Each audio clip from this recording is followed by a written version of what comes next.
Recording in progress. Om Hari ओम तत्सत।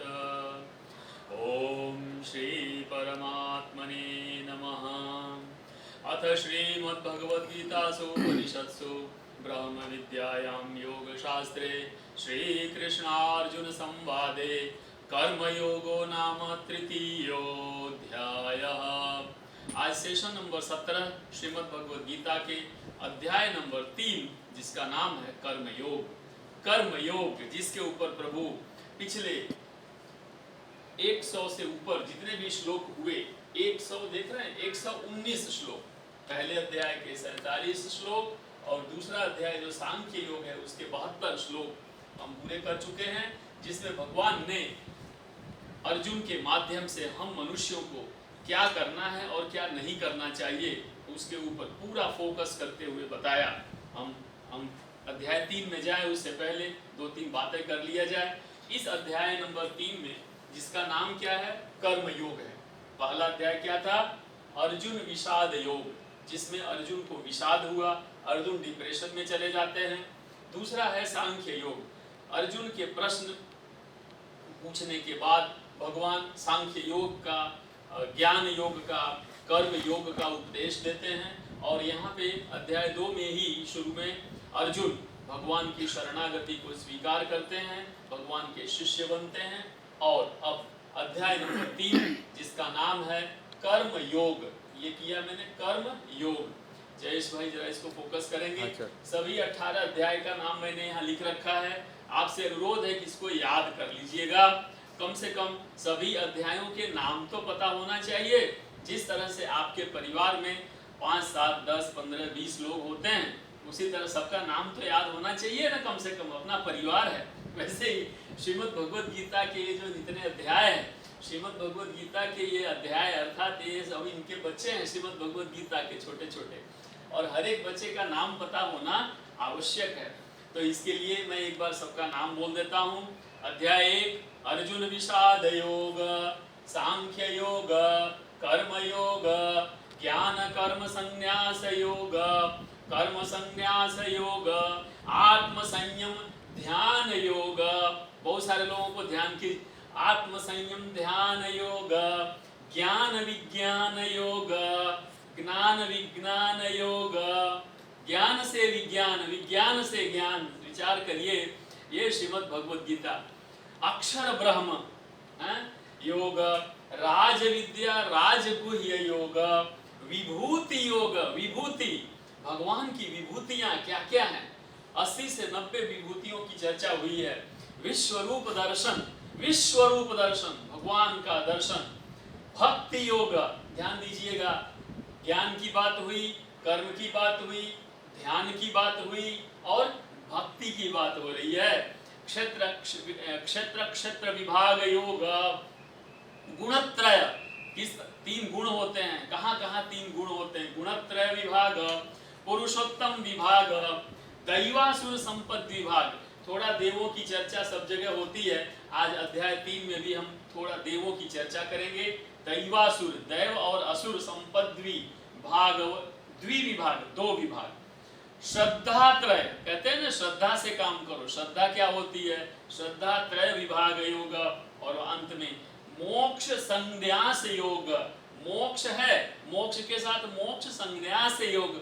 मोक्ष होना ही केवल हमारा लक्ष्य नहीं है, मोक्ष संन्यास योग। तो आप देखेंगे इसमें कई जगह संन्यास, देखिए ज्ञान कर्म संन्यास योग है चौथा, 5वां कर्म संन्यास, देख रहे हैं, ज्ञान कर्म और कर्म। और फिर अंत में एक और आता है मोक्ष संन्यास, यानी ज्ञान कर्म संन्यास, कर्म संन्यास और फिर मोक्ष संन्यास। आप विचार तो करिए, कितना कितना गहन यह शास्त्र है। मुझे अति प्रसन्नता है कि आप सब इसका प्रभु कृपा से हम सब इसका लाभ ले रहे हैं। श्लोक नंबर श्रीमद् भगवद गीता के कर्म योग का श्लोक नंबर 1 हम प्रारंभ करते हैं। आज 11 श्लोक लेंगे और इसमें अर्जुन 2 श्लोक बोलते हैं। श्लोक नंबर 1 जो सामने है और श्लोक नंबर 2। हुआ ऐसा कि अर्जुन इतना सारा सांख्य योग, इतना सारा ज्ञान प्राप्त कर लिए हैं, लेकिन अर्जुन किस लेवल पे हैं? बहुत ही नीचे लेवल पे हैं इस समय, क्योंकि डिप्रेशन में है। और भगवान इतनी ज्ञान की बातें उनको किए, कर्म की बातें किए, योग की बातें करते हैं, भक्ति की बातें करते हैं, लेकिन हमको ऐसा लगता है कि यह एक फर्स्ट हैंड ऐसा इंफॉर्मेशन लगता है कि अर्जुन शायद समझ नहीं पाए, अथवा अर्जुन समझ तो गए लेकिन कंफ्यूज हो गए, बहुत ज़्यादा वो द्विविधा में फंस गए कि सही क्या है, करूं ये करूं वो करूं, पहले से कंफ्यूजन नहीं थे। तो जो जिस लेवल पे होता है उसी लेवल की बात समझता है। तो अर्जुन, हमें ऐसा लगता है कि अर्जुन को लगा कि और थोड़ा क्लैरिफिकेशन की जरूरत है, और भगवान इतना अच्छा अवसर दिए हैं तो इस अवसर का लाभ ले लूं। तो मुझे ये लगता है कि अर्जुन इस और अवसर का और लाभ लेने के लिए भगवान से फिर से प्रश्न पूछते हैं। देखिए, इतना बड़ा युद्ध सामने खड़ा है और शिष्य गुरु से अर्थात अर्जुन कृष्ण से प्रश्न पूछते हैं। प्रश्न पूछने का कितना फ्रीडम है, कितनी स्वतंत्रता भगवान ने दे रखी है मनुष्य को, इस भूत यानी जितने भी जीव जंतु हैं। अच्छा, पहला प्रश्न अर्जुन ने पूछा है यहाँ पे, लेकिन पहला पूछने के बाद लगता है अर्जुन को कि भगवान समझे नहीं मेरे प्रश्न को, तो अर्जुन ने धनाधन दूसरा प्रश्न दे मारा। फिर अर्जुन ने दूसरा भी श्लोक यहाँ पे कर दिया। तो पहला और दूसरा श्लोक अर्जुन है, उसके बाद तीसरे से लेके 35वें तक, 3 से 35 तक भगवान अर्जुन को 2 प्रश्नों का जवाब देते हैं। कितने? 2 प्रश्न यहाँ हैं और दोनों का जवाब भगवान 32 श्लोक तक सुनाते हैं। 32 श्लोकों में 32 श्लोक में भगवान अर्जुन के 2 प्रश्न का जवाब देते हैं। पहले क्या था? 4 प्रश्न किया था, 4-5 प्रश्न अध्याय 2 के 54वें श्लोक में, स्थित धी का भाषा वगैरह वगैरह कैसे चलते हैं उठते। यहाँ पे 2 प्रश्न किया तो भगवान ने 32 श्लोक तक उसका जवाब दिया। फिर वापस अर्जुन एक प्रश्न पूछते हैं 36वें श्लोक में, और भगवान 37 से 43 में वापस जवाब देते हैं। यानी प्रश्न और उत्तर का दौर जारी है। आप भी अपने प्रश्नों को इकट्ठा रखें और अपने से जो बड़े हैं, अनुभवी हैं, ज्ञानी लोग, लगता है आपको गुरु शिष्य जैसी जहाँ पे रिलेशन है, अपने अच्छे दोस्तों से आप ये प्रश्न पे चर्चा करें। प्रश्न का उत्तर मिलना जरूरी नहीं है, लेकिन प्रश्न पे चर्चा करेंगे तो कुछ न कुछ और ज्ञान में वृद्धि होने की संभावना है। तो ये अध्याय में 43 श्लोक है, 43। आज हम 11 श्लोक लेते हैं, 11 पहला श्लोक लेते हैं। अब ध्यान दीजिए, लास्ट श्लोक दूसरे अध्याय का क्या था? दूसरे अध्याय का अंतिम श्लोक था, एषा ब्राह्मी स्थिति पार्थ। तो वहां पार्थ था। तो जैसे ही पार्थ को भगवान कृष्ण ने संबोधित किया, वैसे ही अगला श्लोक जो ये है, यहाँ पे भगवान को अर्जुन कहते हैं, ज्यायसी चेत कर्मणे मता बुद्धि जनार्दन। जनार्दन के नाम से बुलाया। वहां पे भगवान ने क्या कहा? पार्थ। क्या कहा पहले श्लोक में? इससे पहले, एषा ब्राह्मी स्थिति पार्थ। हे पार्थ, अभी तक मैंने अध्याय 2 में जो कुछ भी तुमको सुनाया, जो कुछ बताया, वो सब क्या है? ब्राह्मी स्थिति है। अर्थात उस स्थिति को हर व्यक्ति प्राप्त कर सकता है, सबके लिए खुला निमंत्रण है। आप मेहनत करोगे, आप इंद्रियों को कंट्रोल करोगे तो इस ब्रह्म स्थिति को आप प्राप्त कर सकते हो। हे पार्थ, मैं तुमसे कह रहा हूं, ये सबके लिए है। तो जैसे ही यहाँ पे कहा तो उन्होंने, अब चूंकि सबके लिए है, ब्राह्मी की बात किया, तो अर्जुन का धर्म क्या बनता है? हाँ, आप सत्य कह रहे हो क्योंकि आप जनार्दन हो। जनार्दन का अर्थ क्या हुआ? जनार्दन का अर्थ हुआ जो मनुष्यों को, अपने जीवों को अपने प्रभाव से, अपने कृपा से उनका पालन पोषण करते हैं। तो ब्राह्मी किसके लिए हुआ? सभी जीवों के लिए हुआ। तो अर्जुन ने भी क्या कहा? हाँ, इन सभी जीवों का पालन पोषण आप करते हो। सोहिल भाई, कितना बढ़िया।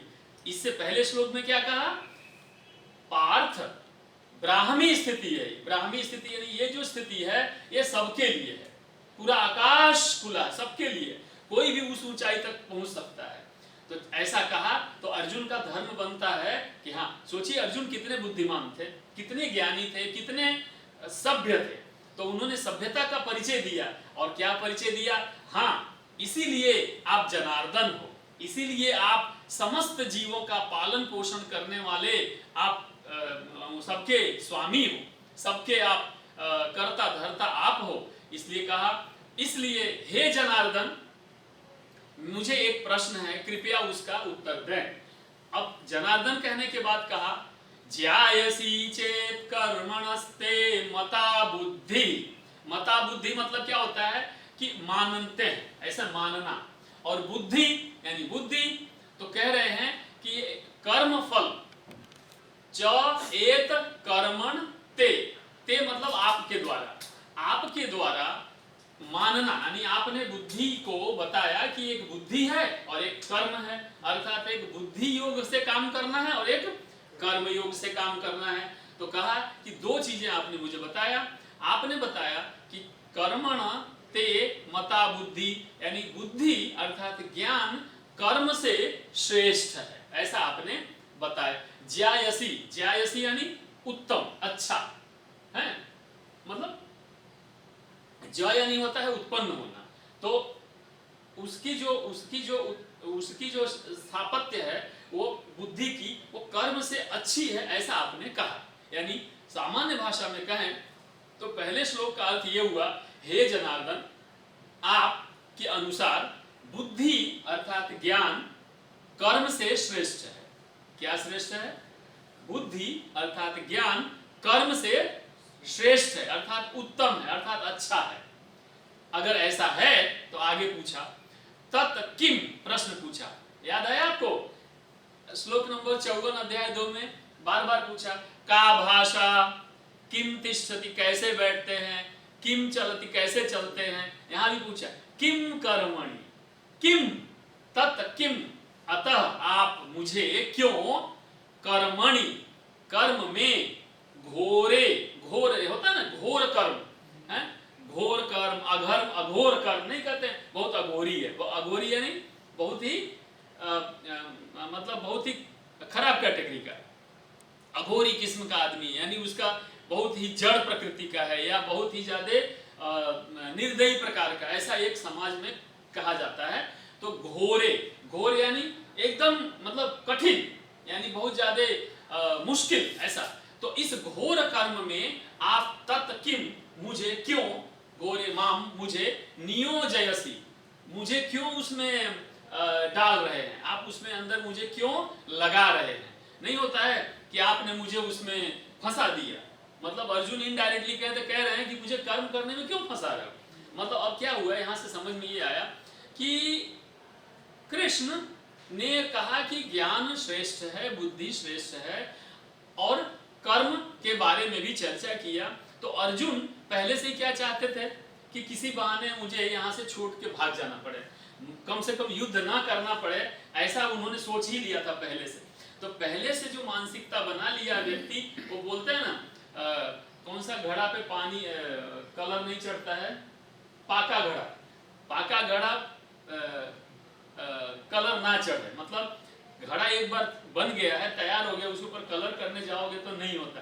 तो अर्जुन पहले से ही अपनी मानसिकता बना के बैठ गए हैं कि मुझे कर्म करना नहीं, मुझे युद्ध करना नहीं है, बस मुझे यहाँ से चले जाना है।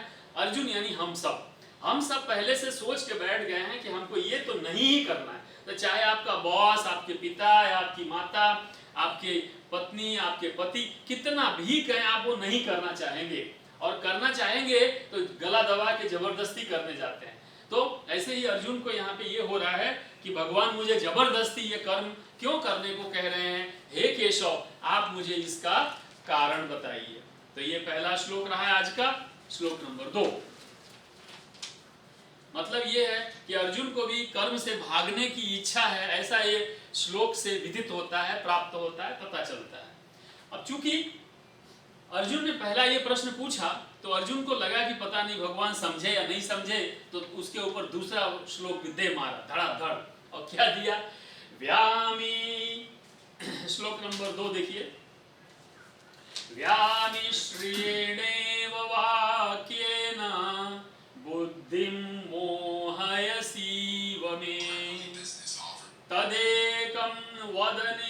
निश्चित्य येन श्रेयो हमाप्नुयाम। अति उत्तम श्लोक, फिर से सुनिए। व्यामिश्रेणेव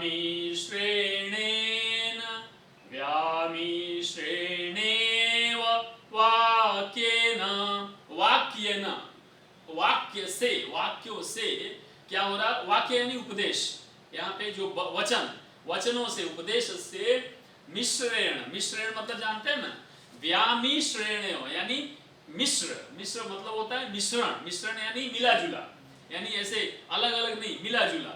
तो बोले कि बुद्धि मोहयसी व मे मतलब मेरा, तो मेरे बुद्धि को, मेरी बुद्धि मोहित हो रही है। किसकी बुद्धि? अब अर्जुन ने सरेंडर वापस किया। हे भगवान, हे केशव, पहले श्लोक में उन्होंने कहा केशव, हे केशव, मेरी बुद्धि आपके मिले जुले मिश्रेण वाक्य अर्थात वचन से, उपदेश से, अर्थात अनेक शब्द आपने कहे, उससे मेरी बुद्धि मोहित हो रही है, अर्थात भ्रमित हो रही, अर्थात मैं दुविधा में फंस जा रहा हूं, मुझे समझ में नहीं आ रहा है, मैं कंफ्यूज हो गया हूं। तदेकम, तद एकम, इसलिए एकम यानी एक, वद, एक ही कहिए, निश्चित्य, आप निश्चित कर लीजिए। अब अर्जुन ने भगवान को प्रार्थना किया और एक तरह से आदेश भी कर दिया इनडायरेक्टली, मतलब जिद के साथ। बच्चे कहते हैं ना, नहीं नहीं मुझे यही कर दो आप मेरे लिए, यानी बच्चे जिद करके हमसे कहते हैं कि नहीं मेरे लिए ये आप कर दो।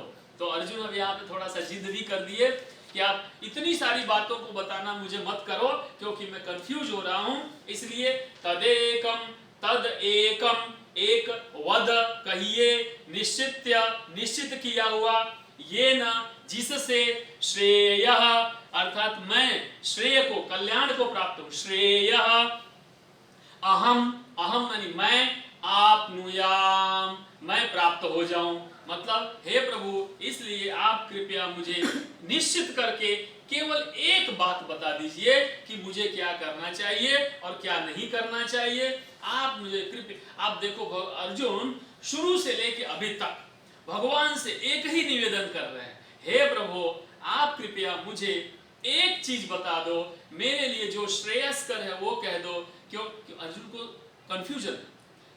दोस्तों, मुझे यहां तक पढ़ने के बाद यह समझ में आता है कि अर्जुन तो समझ ही रहे हैं, ऐसा नहीं है कि अर्जुन नहीं समझ रहे हैं। हम इस गलतफहमी से बाहर निकल जाएं कि अर्जुन को समझ में नहीं आ रहा है इसलिए वो बार बार प्रश्न कर रहे हैं, ऐसा नहीं है। मेरे हिसाब से, मेरे अनुसार अर्जुन को सब समझ में आ रहा है और भगवान की लीला भी समझ में आ रही है। और अर्जुन भगवान से प्रार्थना इसलिए कर रहे हैं क्योंकि अर्जुन को यह समझ में आ रहा है कि मैं समझ रहा हूं, किंतु मेरे आगे आने वाली पीढ़ी शायद इस चीज को समझ ना सके, क्योंकि उनको ध्यान तो है ही, अर्जुन तो बुद्धिमान है, उनको पता है कि आगे आने वाली पीढ़ी इतनी बुद्धिमान है नहीं। इसलिए उन्होंने सोचा कि जितना हो सके भगवान से और पन्ना खुलवा दूं और अच्छी किताब खुलती जाए, जिससे आगे आने वाली जो पीढ़ी है हमारी मनुष्यों की, वो इसका ज्ञान प्राप्त कर सके और इस रास्ते पे चल सके। इसलिए हम सब भगवान के तो शरणागति हैं, भगवान के तो हम कृतज्ञ, क्या हमारे पास शब्द नहीं है कि हम भगवान से कितना ज्यादा अनुग्रहित हैं, लेकिन साथ साथ अर्जुन से भी हम बहुत ज्यादा ओब्लाइज हैं, अर्जुन के भी कृतज्ञ हैं, आभारी हैं कि अर्जुन ने ऐसी चीजें भगवान से कहलवा ली। नहीं तो भगवान, अर्जुन पूछते नहीं तो भगवान बोलते नहीं, भगवान बोलते नहीं हम तक पहुंचता ही नहीं है। तो अर्जुन के हम आभारी हैं जिन्होंने हमारे लिए भगवान से ये प्रश्न पूछा। सामने दुश्मन खड़े हैं लेकिन प्रश्न पूछा हमारे और आप सबके लिए।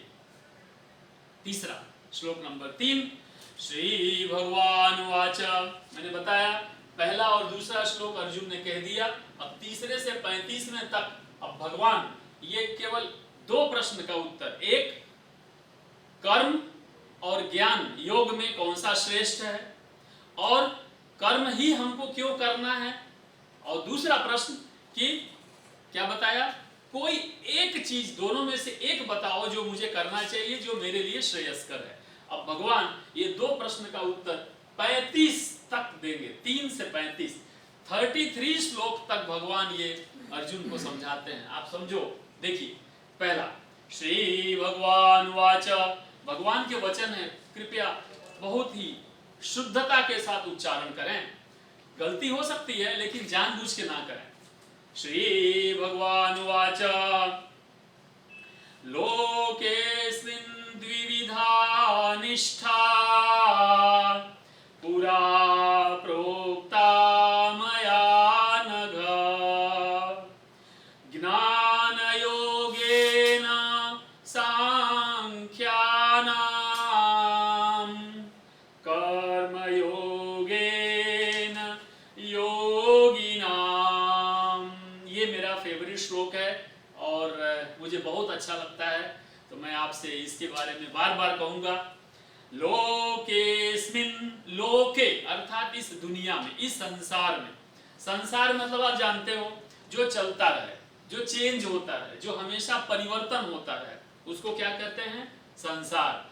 तो भगवान ने क्या कहा कि यह संसार, यह लोक भले चलता रहता हो, भले चेंज होता रहता हो, सोहेल भाई, भले परिवर्तित होता रहता है, लेकिन परिवर्तित तो होता रहता है, लेकिन लोके अस्मिन्, इस लोक में, क्या कहा? इस लोक में। कौन सा लोक? परिवर्तित होता रहता है ऐसा लोक। इस लोक में द्विविधा, द्वि यानी दो प्रकार के, विधा यानी विधियां, दो प्रकार की विधियां हैं, दो प्रकार की विधियां हैं। विधि यानी नियम, नियम यानी दो मार्ग है, मार्ग नंबर 1, मार्ग नंबर 2, यानी दो रास्ते हैं। कौन कौन से? और निष्ठा, कौन सी? श्रद्धा, श्रद्धा के दो रास्ते हैं। कौन कौन से हैं? पुरा प्रोक्ता मया नघ, बहुत बढ़िया है। पुरा प्रोक्ता, पुरा प्रोक्ता यानी, पुरा यानी पहले, पुरा मतलब क्या होता है? पहले, और प्रोक्ता यानी हम बोल चुके हैं, कह चुके हैं, वर्णन कर चुके हैं।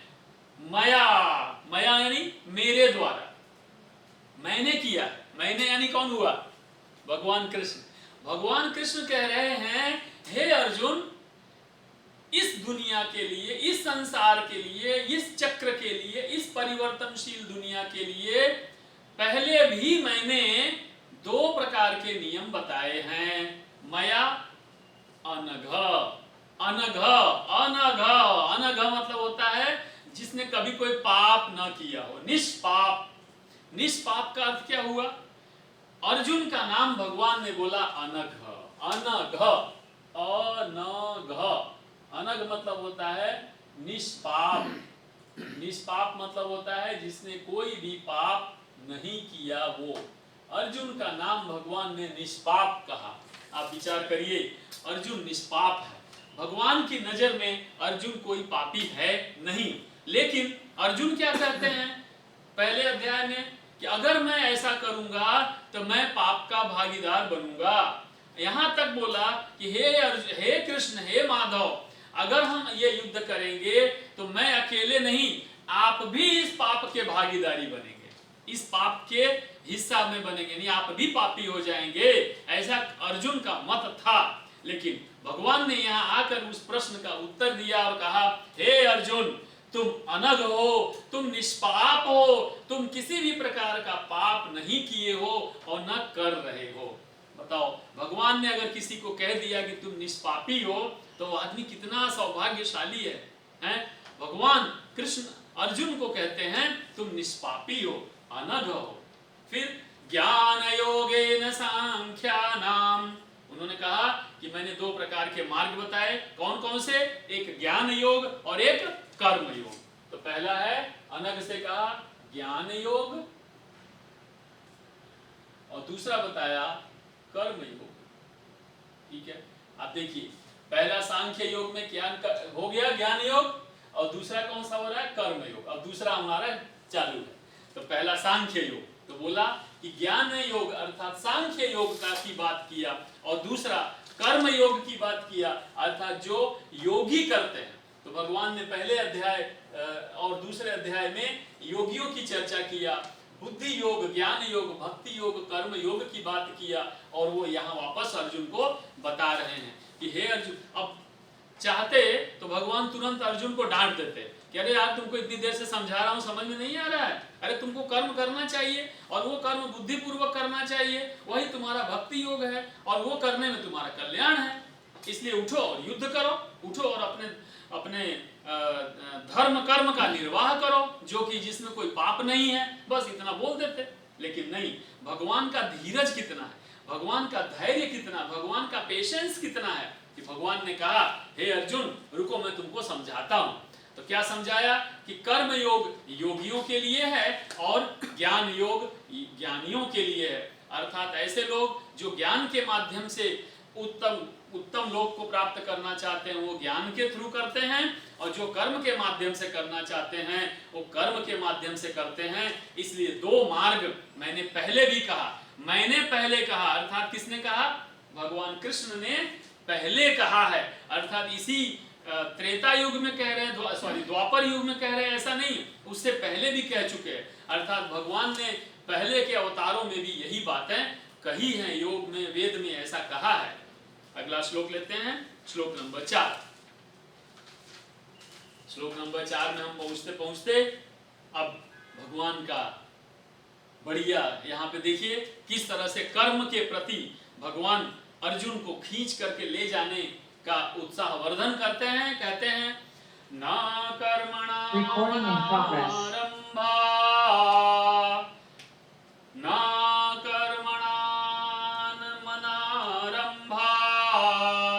नैष्कर्म्यं पुरुषोऽश्नुते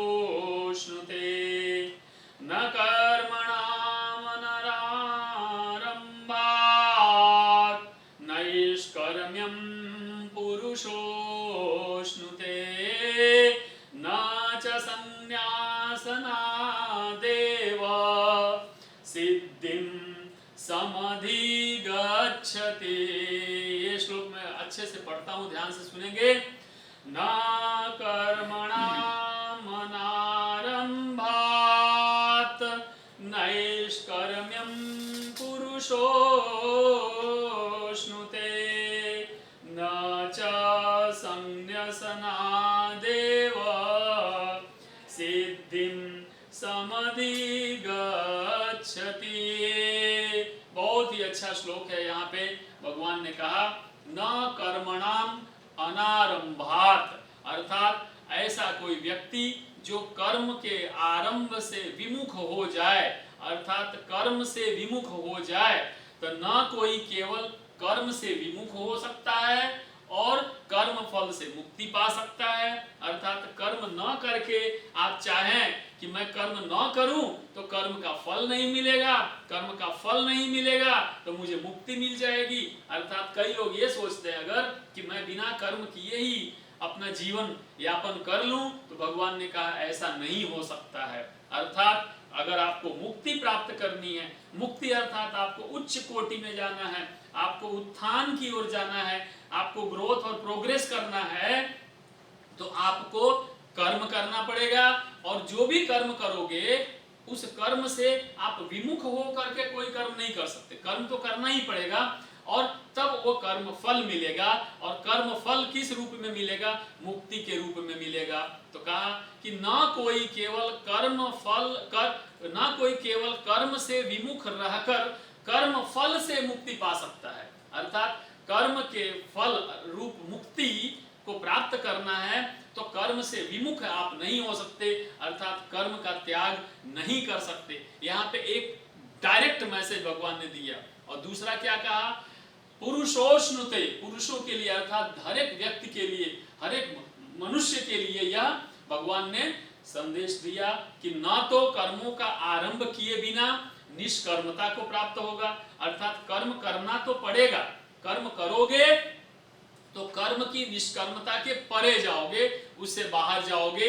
न च संन्यासनादेव, और ना तो संन्यास अगर तुमको चाहिए, शारीरिक रूप से अगर तुम्हें संन्यास ले लेना है तो क्या कह रहे हैं? सिद्धिम समधिगच्छति, तो तुमको क्या करना पड़ेगा? तो भी कर्म का त्याग नहीं कर सकते, तो कर्म का त्याग कर देने से सिद्धि नहीं मिल जाएगी। संन्यास और अर्थात संन्यास यानी त्याग, यानी उस कर्म की को त्याग दोगे तो भी तुमको सिद्धि की प्राप्ति नहीं होगी, अर्थात तुम समाधि को प्राप्त नहीं हो सकते। अर्थात तुमको अगर आगे बढ़ना है तो कर्म तो करना करना और करना ही पड़ेगा। हे अर्जुन, श्लोक नंबर 4 में भगवान ने कहा, इसको मैं एक सेंटेंस में सिंपल शब्दों में बोल दूं तो अगर तुमको मुक्ति पानी है तो भी कर्म करके कर्म के फल के रूप में मुक्ति प्राप्त होगी, और तुमको संन्यास चाहिए अर्थात कर्म का त्याग करने करके समाधि को जाना चाहते हो तो भी पहले कर्म करना पड़ेगा और फिर कर्म करते करते तुमको समाधि की प्राप्ति होगी। यानी कर्म करना ही पड़ेगा, कर्म करने के सिवाय आपके पास कोई मार्ग नहीं है। इसलिए हे अर्जुन, पहला मैंने जो ज्ञान योग का उपदेश दिया और दूसरा मैंने कर्म योग की बात किया। अब आप देखेंगे ये पूरे अध्याय में 43 श्लोकों में 43 में सब जगह कर्म कर्म कर्म कर्म कर्म कर्म की ही बातें भगवान ने किया है। और भगवान ने हमेशा कहा कि आप काम करोगे तब आप किस स्थिति को प्राप्त होगे। इसलिए हमें जो भी ड्यूटी मिली है, पढ़ाई कराने की ड्यूटी, पढ़ने की ड्यूटी, सेवा करने की ड्यूटी, जो भी हमें रेस्पॉन्सिबिलिटी ड्यूटी दी गई है वो हमें अच्छे से निभानी पड़ेगी, तभी हम सिद्धि को प्राप्त होंगे, तभी हम मुक्ति को प्राप्त होंगे। बैठे बैठे आंख बंद किए किए भी कर्म तो करना ही है। मुक्ति ऐसे नहीं मिल जाती है, सिद्धि ऐसे नहीं प्राप्त होती है, उसके लिए कर्म करना पड़ता है। श्लोक नंबर 5 में हम जाते हैं, बहुत ही बढ़िया। यहाँ भी श्लोक नंबर 5 उसी को कंटिन्यू किया है भगवान ने। अर्जुन ने जो पहला प्रश्न किया था कि ज्ञान और कर्म में कौन सा अच्छा है, तो उन्होंने चौथे, पांचवें और छठे 3 श्लोक में पहले इस प्रश्न का उत्तर दिया है। तो पहले में कर्म की बात कर दिया, ध्यान दिया आपने, कर्म की बात किया। अब 5वें श्लोक में ध्यान देंगे, कह रहे हैं नहीं कश्चित क्षणमपि, बहुत सुंदर, नहीं कश्चित क्षणमपि, न ही कश्चित क्षणम अपि, अर्थात एक भी क्षण ऐसा नहीं था, न ऐसा होगा। देखिएगा, भगवान जब भी बात करते हैं तो पूरे ब्रह्मांड, पूरे विश्व की बात करते हैं, सभी भूत प्राणी, सभी जीवों की बात करते हैं। माइनस इनफाइनाइट समय से लेके प्लस इनफाइनाइट समय तक की बात भगवान करते हैं। भगवान कभी भी संकीर्ण बात नहीं करते कि अभी ऐसा, नहीं तो हम क्या बोलते हैं अर्जुन को, ऐसा करो, अभी लड़ाई लड़ लो, अभी युद्ध कर लो, फिर बाद में देखा जाएगा। नहीं, भगवान अभी की बात नहीं करते, भगवान समूह की बात करते हैं, हमेशा के लिए, सार्वभौमिकता, यूनिवर्सल के लिए बात करते हैं। न ही कश्चित क्षणम अपि, कभी ना ऐसा कोई क्षण था और ना तो कभी ऐसा कोई क्षण आएगा। जातो, हमेशा के लिए, जातो यानी सदा, ऑलवेज, फॉर एवर, हमेशा के लिए। जातो कहेंगे, हाँ, तिष्ठति अकर्मकृत, कभी ऐसा न हुआ न होगा, हमेशा ऐसा ही रहा कि मनुष्य बिना कर्म किए कभी बैठ नहीं सकता, बिना कर्म किए रह नहीं सकता। ये थोड़ा विचार करने की बात है। कभी भी आप अकर्मी नहीं हो सकते। चाहे कभी का अर्थ क्या हुआ और कभी भी का अर्थ क्या हुआ, दोनों बातें। कभी का अर्थ हुआ एक जीवन का पूरा काल, और कभी भी का अर्थ क्या हुआ, गए जन्मों से लेके आगे के सभी जन्मों की बात हो गई। दो बातें हुई। यानी अर्जुन को भगवान ने डायरेक्टली कह दिया, इस जन्म में भी, इस शरीर में भी, अर्जुन के शरीर में भी कभी भी ऐसा समय नहीं होगा कि अर्जुन कोई कर्म ना करे, अर्थात हम कोई कर्म ना करें। और कभी भी कश्चित क्षणमपि, कभी भी ऐसा एक क्षण भी नहीं था, एक सेकंड, एक क्षण, एक पल ऐसा नहीं था कि तुमने कभी कर्म न किया हो अथवा तुम कोई कर्म करोगे नहीं। यानी आगे आने वाले जन्मों की भी बात कर दिया और पीछे के सारे जन्मों की बात कर दिया। यानी कोई भी ऐसा कुछ भी, कोई अवकाश नहीं छोड़ा भगवान ने और कह दिया, हे अर्जुन, कभी कोई ऐसा समय नहीं था कि जब तुम कभी, मनुष्य या कोई जीव बिना कर्म किए रह सके, अथवा किसी समय ऐसी संभावना भी हुई हो, ऐसा भी नहीं है। इसलिए कर्म तो करना ही पड़ेगा। हर श्लोक के बाद मैं ये बोलूंगा, अतः कर्म तो करना ही पड़ेगा। इसलिए तुम कह नहीं सकते कि मैं कर्म ना करूं तो क्या होगा। मान लीजिए जयेश भाई कहें कि सर मैं क्या कोई कर्म कर रहा हूं, मैं तो कैमरा लेके खाली खड़ा हूं, ये आप कर्म कर रहे हो। आप केवल अपना कर्म, इस कर्म से बहुत सारे कर्म जुड़े हैं, आपके माध्यम से ये सारे के सारे अभी 75-80 लोग जो रजिस्टर हुए वो सभी ये सेशन देख रहे हैं। आपके इस कर्म के माध्यम से आप एक कर्म कर रहे हो, और वो कर्म क्या है? ध्यान से, बहुत ही पवित्र हृदय से, आप समर्पण के साथ ये वीडियो टेलीकास्टिंग आप और सोहेल भाई कर रहे हो, तो आप कर्म तो एक कर रहे हो, लेकिन उससे कितने लोगों का कर्म जुड़ गया, कितने लोगों के आगे भविष्य का कर्म जुड़ गया, और उनके पिछले जन्मों का पुण्य कर्म इससे जुड़ गया। मेरे रोए खड़े हो जा रहे ये कहते हुए कि हम इतना बड़ा भगवान के द्वारा दिया गया जो मैसेज है हम सब तक पहुंचाने के लिए आप दोनों लोगों के माध्यम से कर रहे हैं। ये आपका कर्म हुआ, कितना बड़ा अच्छा कर्म हुआ। तो भगवान ने कहा कि कभी भी कोई ऐसा क्षण नहीं था, न कोई ऐसा क्षण आएगा, न अभी कोई क्षण ऐसा है हे अर्जुन इस जीवन में, पीछे के जीवन में, आगे के जन्मों में, कि बिना कर्म के कोई तुम रह सको, इसलिए तुम कर्म करो। और अर्जुन का कर्म क्या है? धर्म की रक्षा करना। आखिर एक बात बताइए, क्षत्रिय का धर्म ही है, कर्म ही है धर्म की रक्षा करना, तो उसको करना ही चाहिए। डॉक्टर का धर्म क्या है? डॉक्टर का कर्म क्या है? अगर कोई मरीज है तो उसकी दवा करना।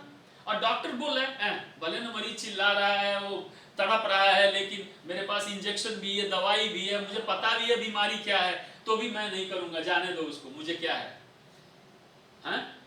तो डॉक्टर का धर्म है भाई, ये उसका कर्म है, और वो ना बोल दे तो आप क्या कहेंगे? डॉक्टर को 2 लाठी उठा के मारेंगे ना। तो भगवान अर्जुन को यही कह रहे हैं कि तुम्हारा कर्म क्या है, तुम्हारा धर्म क्या है? ये जो अधर्मी हैं उनसे धर्म की रक्षा करना, और तुम उसके लिए ना बोल रहे हो। ये अर्जुन तुम ये कर्म करो।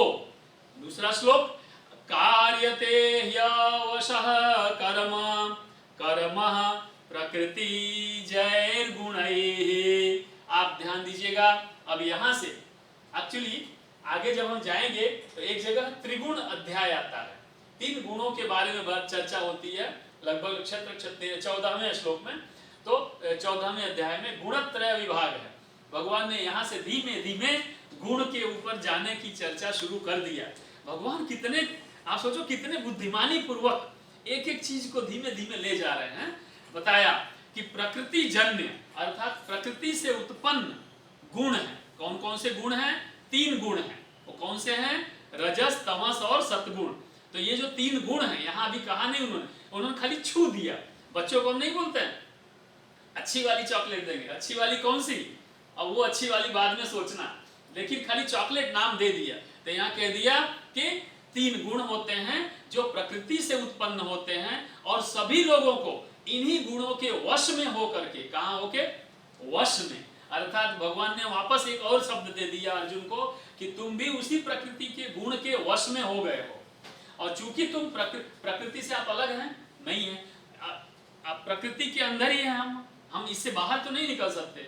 बोले कि नहीं हम कल उड़ के ये प्रकृति से बाहर निकल जाएंगे, कहाँ जाओ? तो प्रकृति में ही 3 गुण हैं, और उन 3 गुणों के कारण से जितने भी जीव जंतु हैं, जितने भी प्राणी हैं, वो क्या हैं? उनके वश में ही, वशः कार्यते ही वशः, यानी उनके कंट्रोल में है, उनके नियंत्रण में है। इसलिए क्या होगा? कर्म सर्वः, सभी प्रकार के कर्म करने ही पड़ते हैं, सभी प्रकार के कर्म करने ही पड़ते हैं। आप चाहे बोलो कि अब मैं आज से सोऊंगा नहीं, प्रकृति का नियम है आपको सोना ही पड़ेगा। प्रकृति का नियम है आपको प्यास लगेगी तो पानी पीना ही पड़ेगा, आप जड़ नहीं हो सकते हैं। तो भगवान ने कहा जब ये कर्म आप करना ही है तो दूसरा कर्म करने से आप मना कैसे कर सकते हो? पानी पीना है तो आप बोलोगे हाँ हम पानी पिएंगे, लेकिन दूसरे को पानी पिलाना है तो आप बोलोगे नहीं हम नहीं पिलाएंगे। ऐसा कैसे हो सकता है? इसी प्रकृति का गुण है कि आपको प्यास लगी तो आप पानी पियोगे, इसी प्रकृति का नियम है कि दूसरे को प्यास लगी तो वो भी पानी पिएगा। तो आपके पास पानी है तो आपको देना ही पड़ेगा, तो वो कर्म करना ही पड़ेगा। तो भगवान ने दूसरे श्लोक के 5वें श्लोक के दूसरी लाइन में भी कहा, इसलिए प्रकृति के कारण, प्रकृति के कंट्रोल के कारण भी परवश हो करके तुमको सभी प्राणियों को कर्म करना ही पड़ेगा। इसलिए हे अर्जुन तुम कर्म करो। अब हम लेते हैं छठा श्लोक, इस अध्याय का छठा श्लोक।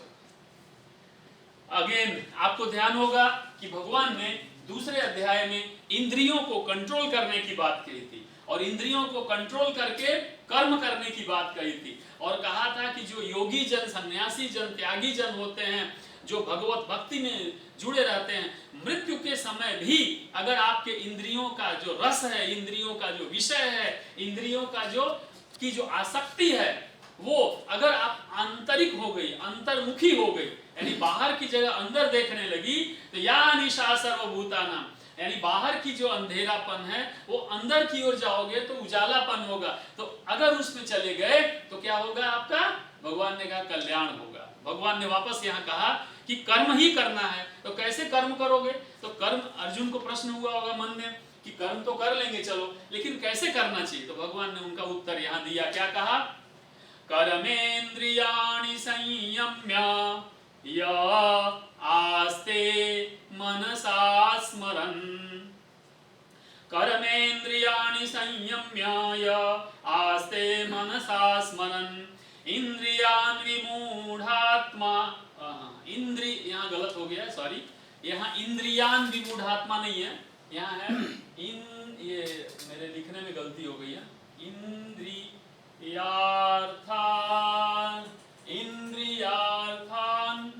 विमूढ़ात्मा, एक्चुअली ये शब्द है इंद्रियार्थान विमूढ़ात्मा। तो यहाँ ये जो अर्थ है वो यहाँ से निकल गया।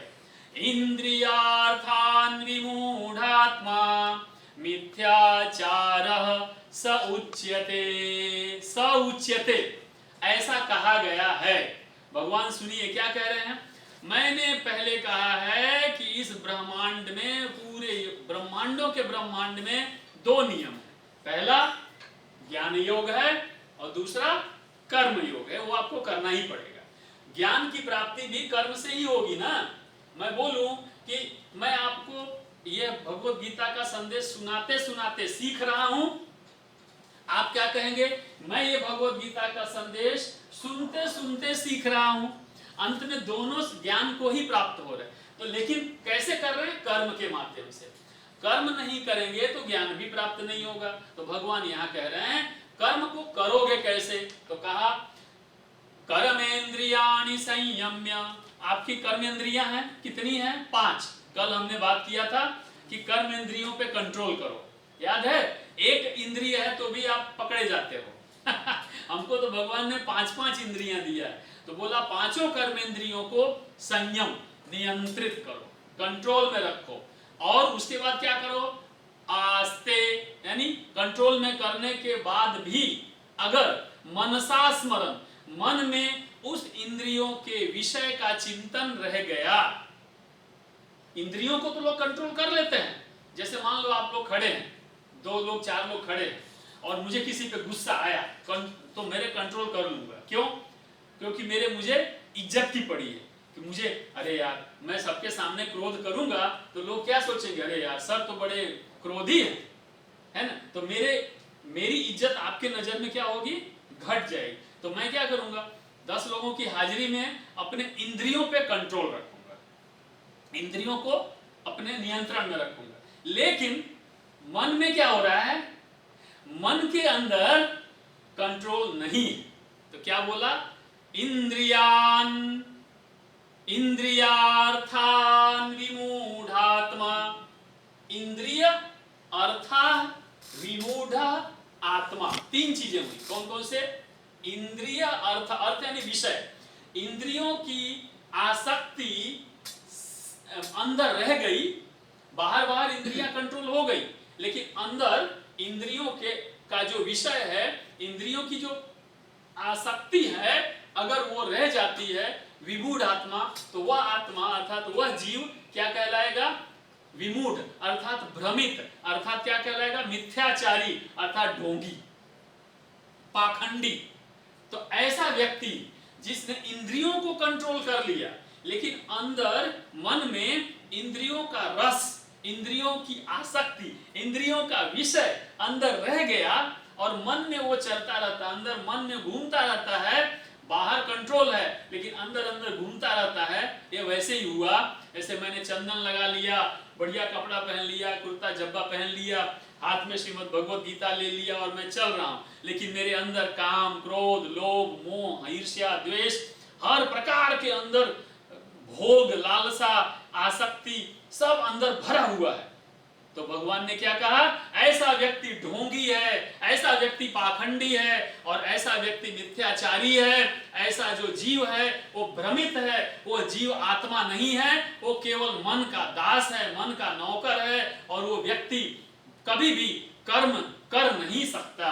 अर्थात कर्म करने के लिए क्या करना पड़ेगा, अंदर और बाहर से एक होना पड़ेगा। इसलिए भगवान ने अर्जुन को कहा, हे अर्जुन, तुम अंदर से डरे हुए हो, बाहर से पंडितों की ज्ञान की बात कर रहे हो, तुम अंदर बाहर एक हो जाओ और अंदर से ज्ञान को प्राप्त करो, तब तुम अच्छे कर्म को कर पाओगे। तो पहले किसको प्राप्त कर लिया, ज्ञान की शिक्षा दिया भगवान ने। अर्जुन, अंदर जो मैला भरा हुआ है, अंदर जो गंदगी भरी है, वह ज्ञान से क्या करो, ओम भूर्भुवः स्वः तत्सवितुर्वरेण्यम भर्गो देवस्य। अंदर जो दुनिया भर का कचरा भरा हुआ है उसको पहले भस्म करो, अपवित्रता को भस्म करो। किससे भस्म होगा, ज्ञान से। और उस ज्ञान पूर्वक, उस बुद्धि पूर्वक, बुद्धि को योग में लगाने के बाद जो तुम कर्म करोगे तो तुम्हारा कर्म तुम्हें सदकर्म के मार्ग पर ले जाएगा हे अर्जुन, और तब तुम मुक्ति, मोक्ष और भगवान के पद को प्राप्त करोगे जहां किसी भी प्रकार का कोई कष्ट नहीं है। ये कह के भगवान ने अर्जुन को कहा, अतः हे अर्जुन तुम कर्म करो। देखिए यहां भी कर्म की बात भगवान ने अर्जुन को छठे श्लोक, हर एक श्लोक में 43 श्लोक है, हर श्लोक में कर्म की बात हुई है। अर्थात हम कभी भी कर्म से नहीं भी अपने आप को विमुख नहीं कर सकते। अरे नहीं, कर्म नहीं करना, मैं शांति से चादर ओढ़ के सो जाना। चादर ओढ़ के सोओगे तो भी कर्म तो कर ही रहे हो। क्या कर्म कर रहे हो, ना करने का कर्म कर रहे हो। क्या कर रहे हो, ना करने का कर्म। अर्थात अगर आप सही नहीं बोलोगे तो झूठ बोलोगे, और अगर झूठ नहीं बोलोगे तो सही बोलोगे। वो कुछ भी तो बोलोगे, तो जो बोलोगे या तो सही होगा या तो झूठ होगा, दो में से एक ही बोलोगे। तो भगवान ने कहा बोलना तो पड़ेगा ही। अर्थात चाहे तुम कर्म करो अच्छा या बुरा, लेकिन कर्म तो करोगे ही करोगे। तो इससे अच्छा है कि तुम ज्ञान पूर्वक, योग पूर्वक, भक्ति पूर्वक, शरणागति पूर्वक अच्छा कर्म करो, धर्म का कर्म करो, लोगों के परोपकार का कर्म करो हे अर्जुन। श्लोक नंबर 7 बहुत ही अच्छा। हम फिर से इस श्लोक पे आते हैं 7। हाँ, यहां भी भगवान ने कर्म कर्म कर्म कर्म पकड़ पकड़ के रखा है, मन से, बाहर से, अंदर से, इंद्रियों से, कर्मेंद्रियों से, ज्ञानेंद्रियों से, जागते हुए, सोते हुए, उठते हुए, बैठते हुए, खाते हुए, चलते हुए, सपने में, जागृत अवस्था में, अनकॉन्शियस में, कॉन्शियस माइंड में, हर तरह से भगवान ने कहा कंट्रोल करके, इंद्रियों को पकड़ के, कंट्रोल करके, इंद्रियों के विषयों को अपने अंदर पकड़ के रखोगे तब तुम कर्मयोगी बनोगे। और जैसे ही तुम कर्मयोगी बनोगे वह पूरे जीवन का सबसे श्रेष्ठ अचीवमेंट है और वही श्रेष्ठ है, ऐसा भगवान ने यहाँ कहा। क्या कहा, श्लोक के माध्यम से देखते हैं।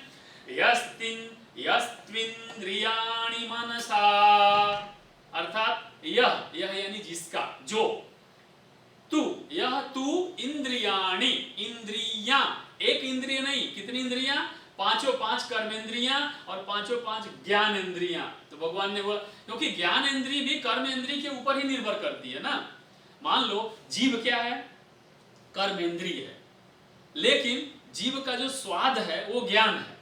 तो ज्ञान कब होगा, जब जीव कुछ करेगी, तो पहले कर्म करोगे तब उस ज्ञान का तुमको अनुभव होगा। तो भगवान ने कहा यह तू इंद्रियाणि मनसा, मन से, नियम्या अर्थात नियम्य अर्थात नियंत्रण करके, आरभते आरंभ करोगे, प्रारंभ करोगे, अर्जुना हे अर्जुन, कर्मेंद्रिय कर्मेंद्रियों के माध्यम से, यह कर्म कर्म योग करोगे, कर्म योगम असक्तः आसक्ति न रखते हुए, अर्थात उनमें मोह माया ममता न रखते हुए, स्पृहा न रखते हुए, असक्तः स वह वह स विशिष्यते, वे लोग श्रेष्ठ हैं, विशेष हैं, वो लोग एकदम अव्वल लोग हैं, एकदम परफेक्ट लोग हैं, एकदम योगी लोग हैं। और उन्होंने कहा क्या, फिर से मैं बताता हूं, दो चीजें। नंबर एक, कर्मेंद्रियों की बात किया, और दूसरा ज्ञानेंद्रिय की बात किया। उन्होंने कहा कि जो अपने कर्मेंद्रियों को अपने कंट्रोल में रखते हैं, मन को कंट्रोल में रखते हैं। आप ध्यान दीजिए, मन जो है ना, ये आपका मन है ना, और ये आपकी सब इंद्रियां हैं, 1 2 3 4 और 5 कर्मेंद्रियां हो गई। अब ध्यान दीजिएगा, ये मन है और ये कर्मेंद्रिय 1 2 3 4 और 5, ये सब जुड़े हुए हैं। ये इससे जुड़ा है, ये इससे जुड़ा है, ये इससे जुड़ा हुआ है, ये इससे। पहिया होता है ना साइकिल का, तो साइकिल की पहिए की भांति मन बीच में बैठा है, सभी इंद्रियों से ऐसे ऐसे जुड़ा हुआ है। अब ये संसार है, ये संसार घूमता रहता है, तो घूमेगा तो सभी इंद्रियां उनके कांटेक्ट में, ये आपका संसार है, ये संसार है, तो ये इंद्रिय इससे जुड़ी है, संसार से जुड़ी है। देखो सब संसार से जुड़े हुए है ना, और मन भी इनके माध्यम से संसार से जुड़ा है। मन यहाँ है, ये इंद्रियों के माध्यम से संसार से जुड़ा हुआ है। तो होता क्या है कि जब संसार इंद्रियों से जुड़ा है, इंद्रियां मन से जुड़ी हैं, तो अल्टीमेटली ये जो मन है वो संसार से जुड़ा हुआ है। तो संसार में कुछ भी होगा, मन पे उसकी छाप पड़ती है। कैमरा ऐसे किया तो पूरा सीन कैमरे के अंदर कैच हो जाता है। तो ये पूरा का पूरा जो संसार है वो मन के अंदर कैच हो जाता है, मन के अंदर जाके बैठ जाता है। अब संसार मान लो कल को खत्म हो गया, ये देखना मैंने संसार को खत्म कर दिया, संसार खत्म किया, लेकिन इंद्रियों के माध्यम से संसार की जो प्रिंट है वो अंदर मन में पड़ी रहती है। तो बोला मन से इंद्रियों को कंट्रोल करना है। आप समझ गए? अभी मैंने क्या बताया, मन इंद्रियों के कंट्रोल में और इंद्रियां संसार के कंट्रोल में है। भगवान ने क्या किया, उल्टा मन से इंद्रियों को कंट्रोल करना है। अब चूंकि मन इंद्रियों को कंट्रोल करेगा तो इंद्रियां संसार के वश में नहीं रहेगी, है ना। हम क्या कर रहे हैं, हम संसार से इंद्रियां और इंद्रियां से मन सब एक दूसरे से जुड़े हुए। भगवान क्या बोलते हैं, मन से इंद्रियों को कंट्रोल करो, अर्थात मन से तुम ये विचारो कि नहीं मैं रास्ते से जा रहा हूं और मुझे यहाँ गोलगप्पा दिख गया, भले सुगंध आ रही है, सुगंध तो आनी ही आनी है, लेकिन नहीं मैं नहीं खाऊंगा। मन से कंट्रोल करो। अब कई लोग बोलेंगे सर इससे अच्छा मैं 15 रुपया लेके जाऊंगा ही नहीं, रुपया ही नहीं लेके जाऊंगा तो भले ना गंध आए मैं नहीं खाऊंगा। नहीं, ये जबरदस्ती हुई। उन्होंने क्या कहा, ये नेचुरल ढंग से स्वाभाविक रूप से होना चाहिए। पैसा जेब में भरा हुआ है और हम बगल से गए और गोलगप्पा की दुकान दिख गई, बहुत अच्छी सुगंध आई, जेब में पैसा है, समय भी है, गोलगप्पे की दुकान वाला परिचय में भी है, उस समय आप आराम से जाके बैठ के, बढ़िया मौसम भी है, लेकिन फिर भी मन के माध्यम से जो आपकी नाक की घ्राण शक्ति है, भले वो आई, जीभ के ऊपर भले पानी आ गया, लेकिन मैं नहीं खाऊंगा। क्यों? इसलिए नहीं क्योंकि डॉक्टर ने मना किया है, क्योंकि मेरे मन ने मना किया है। मन से मुझे इंद्रियों को कंट्रोल करना है और इंद्रियों के माध्यम से संसार अर्थात गोलगप्पा को कंट्रोल करना है, तो उल्टा नहीं करना है। तो अभी क्या हो रहा था, इससे पहले हमारा था गोलगप्पा मेरे नाक तक आया, नाक मेरे मन तक गया, मन से जीभ को कंट्रोल किया और फिर से हाथ जेब में गया, 15 रुपया निकला और गोलगप्पे वाले को दे दिया। अभी तक उल्टा था। क्या था, संसार से इंद्रियां कंट्रोल में थी, इंद्रियां मन को कंट्रोल करती थी और मन फिर आपको चलाता रहता था। भगवान कह रहे ये नहीं करना है, उल्टा करना है। करना क्या है, मन से इंद्रियों को कंट्रोल करना है। इंद्रियां संसार से लगी रहेंगी, लेकिन इंद्रियों के माध्यम से संसार को कंट्रोल में अपने रखना पड़ेगा। ऐसा अगर व्यक्ति हो जाए तो उसको कर्म योगी और उसको योगी कहते हैं, और वही व्यक्ति ज्ञान को प्राप्त होता है, उसी की ज्ञानेंद्रियां कंट्रोल में होती हैं और वो व्यक्ति श्रेष्ठ है। भाइयों और सभी बहनों, जो लोग भी मेरे साथ जुड़े हैं, आप सबसे ये निवेदन है मेरा, ये बहुत बड़ा मेरा निवेदन है। अपनी आंखों पे कंट्रोल करें, अपने आचरण पे कंट्रोल करें, अपने चरित्र पर कंट्रोल करें, आपके स्किन पे कंट्रोल करें, कर्ण पे, अरे किसी ने कुछ कह दिया तो उछलने लगे, किसी ने नहीं कहा तो अरे यार उसने मुझे ऐसा कह दिया, अरे कह दिया। कानों के कंट्रोल में मत जाओ, आप अपना आकलन खुद से करो, मन से, मन को अपने अपने आप को कंट्रोल में रखें। श्लोक नंबर 7 में बहुत ही उत्तम बात कही भगवान ने। श्लोक नंबर 8, नियतं कुरु कर्मत्वं कर्म ज्यायो ह्यकर्मणः, नियतं कुरु कर्मत्वं कर्म ज्यायो ह्यकर्मणः, शरीरयात्रापि च तेन प्रसिद्ध्येद कर्मणः। ये बहुत ही भगवान कृष्ण की देखो लीला, देखो भगवान कृष्ण की सिंप्लिसिटी देखो, सिंपल शब्द हैं, एकदम छोटे छोटे सामान्य आसान शब्दों में गहरी से गहरी बात को कह जाते हैं। इतनी गहरी बात यहाँ कही, श्लोक इतना सिंपल है। नियतम आप बोलते हो ना, ये तो नियति का नियम है। नियति यानी प्रतिदिन निर्धारित, जो फिक्स है, जो मालूम ही है। नियतम कुरु, कुरु यानी करो, कर्म यानी कर्म। यहाँ भी भगवान ने कर्म 1, 2 बार, 3 बार, 4 बार कर्म का चर्चा किया। देखिए एक ही श्लोक में 4 बार कर्म की बात करते हैं कि जो नियत कर्म है, जो कर्म तुमको करना ही है। जैसे मैंने उदाहरण दिया, प्यास लगी तो पानी पियोगे ही, तो उसी तरह से सुबह सूर्योदय हुआ तो आपको उठना तो पड़ेगा ही। हाँ, वो बात अलग है कि कई लोग सूर्यवंशी होते हैं और 9 बजे 10 बजे तक उठते हैं। तो कहने का जो नियत कर्म है वो तो करना ही पड़ेगा। कर्म त्वम, हे अर्जुन तुमको वो कर्म तो करना ही पड़ेगा जो वैदिक रूप से, अर्थात जो परंपरागत रूप से, जो तुम्हारे धर्म में कर्म में आया है। अब सुबह उठ के कोई बोला नहीं मैं नहाने नहीं जाऊं, यार ये तुम्हारा नियत कर्म है, तुमको नहाना ही चाहिए। कभी आप ऐसा बोलोगे कि मैं आज वॉशरूम नहीं जाऊंगा, करके बताओ हैं? अब वो नहीं कर सकते तो दूसरे नियत कर्म को आप मना क्यों कर सकते हो? आप मना नहीं कर सकते, आपको करना ही पड़ेगा। ज्यायो, ज्याय पहले मैं बताया था ना, ज्याय यानी श्रेष्ठ। पहला श्लोक में ज्यायसी, याद आया? पहले श्लोक में था ज्यायसी कर्म। मैं बताता हूं फिर से आपको, ज्यायसी चेत कर्मणस्ते, ज्यायसी, ज्याय यानी उत्तम, श्रेष्ठ, सबसे अच्छा। ज्यायो ही कर्मणः, जब अकर्मण ही अकर्मण, कह रहे हैं कि जो अकर्मणीय लोग हैं, निष्क्रिय लोग हैं, आप समझ रहे हो, निष्क्रिय लोगों से कर्म करना, नियत कर्म, अगर तुलना करें कर्म और अकर्म, अर्थात कर्म करना और कर्म न करना, तो कह रहे जो नियत कर्म करने की जो बात है वो कर्म न करने से बहुत ही श्रेष्ठ है, बहुत ही उत्तम है, बहुत ही अच्छा है। ये तो सभी लोग कहते हैं। अब मान लो आपके सामने, आप पुलिस वाले, उदाहरण लीजिए पुलिस वाले, और आपके सामने किसी महिला के साथ, किसी अबला के साथ, किसी बच्चे के साथ, किसी बूढ़े के साथ, किसी भी असहाय के साथ कोई अन्याय हो रहा है, कोई उसको मार रहा है, लूट रहा है, तो क्या आप पुलिस वाले हैं वहां खड़े होकर तमाशा देखेंगे? आपका कर्म है, आपका धर्म है, आप उसकी रक्षा करेंगे, आप उसको बचाएंगे। भगवान कह रहे हे अर्जुन, तुम जो कह रहे हो मैं ये कर्म नहीं करूंगा, वो कर्म न करने से जो तुम्हारा कर्म करना है वो श्रेयस्कर है, वो श्रेष्ठ है। इसलिए हे अर्जुन तुम कर्म करो, कर्मणः, कर्म करो। और उदाहरण क्या दिया? शरीर यात्रापि च तेन प्रसिद्धयेत कर्मणः।